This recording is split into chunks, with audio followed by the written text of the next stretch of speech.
दरम्यान बच्चू कडूंच्या महाएल्गार मोर्चाला शरद पवार गटाने पाठिंबा दिलेल्या आहे। आंदोलनात मोठ्या संख्येने कार्यकर्ते सहभागी झाल्याची माहिती पवार गटाचे नेते आणि माजी गृहमंत्री अनिल देशमुख यांनी दिलेली आहे। त्यांच्याशी बातचीत केली आमचे प्रतिनिधी प्रवीण मुधोळकर यांनी।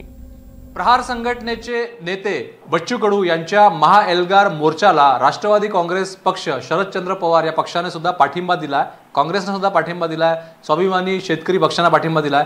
माझ्यासोबत बोलण्यासाठी राष्ट्रवादी काँग्रेस पक्ष शरदचंद्र पवार पक्षाचे नेते अनिल देशमुख आहेत। सर, काय सांगाल, तुम्ही पाठिंबा दिलेला आहे, मोठ्या प्रमाणामध्ये ट्रॅक्टरसह शेतकरी सहभागी झाले आहेत, सुकळीहून हे शेतकरी नागपूरकडे जामठ्याकडे निघालेले आहेत। असं आहे की प्रहार संघटनेचे नेते माजी आमदार माजी मंत्री माननीय बच्चूजी कडू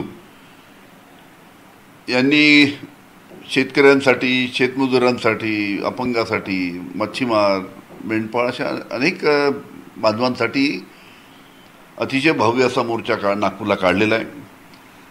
आणि सर्वात महत्त्वाची मागणी म्हणजे त्यामध्ये शेतकऱ्यांची जी मागणी आहे, आपल्याला माहीत आहे, जेव्हा अंदाजे 1 वर्षापूर्वी जेव्हा विधानसभेच्या निवडणुका चालू होत्या, त्या प्रचाराच्या दरम्यान भारतीय जनता पार्टीचे नेते माननीय देवेंद्र फडणवीस हे आपल्या प्रत्येक भाषणात सांगत होते की आमच्या उमेदवाराला निवडून द्या, त्याला आमदार बनवा आणि आमचं सरकार आलं तर आम्ही शेतकऱ्यांची कर्जमाफी करू।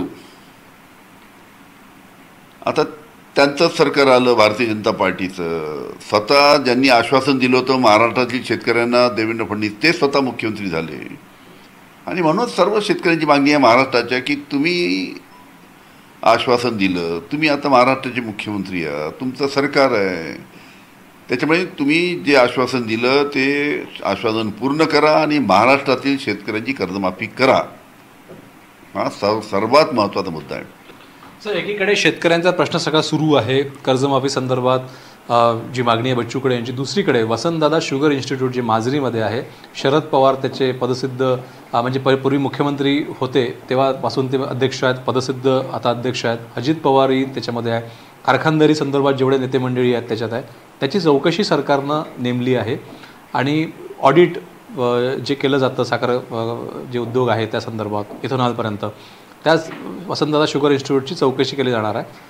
शरद पवार आणि बारामतीकर जे नेते मंडळी आहेत त्यांच्या संदर्भात ही चौकशी होणार आहे। या चौकशीकडे तुम्ही कसं बघता? असं आहे की पहिली गोष्ट, चौकशी होणार आहे की चौकशी नाही होणार आहे, चौकशी होणार आहे तर कशाची होणार आहे याच्या बाबतीत कुठेही खात्रीलायक बातमी नाही आहे। बातमी आली होती पण लगेच बातमी आली की कुठेही चौकशी नाही म्हणून। त्याच्यामुळे एकदाच काय एक्झॅक्टली शासनाने आदेश काढला ते माहीत पडल्यानंतर त्याच्या बाबतीत बोलता येईल। धन्यवाद। व्हिडिओ जर्नलिस्ट विनय शुक्लासह प्रवीण मुधोळकर, NDTV मराठी, नागपूर।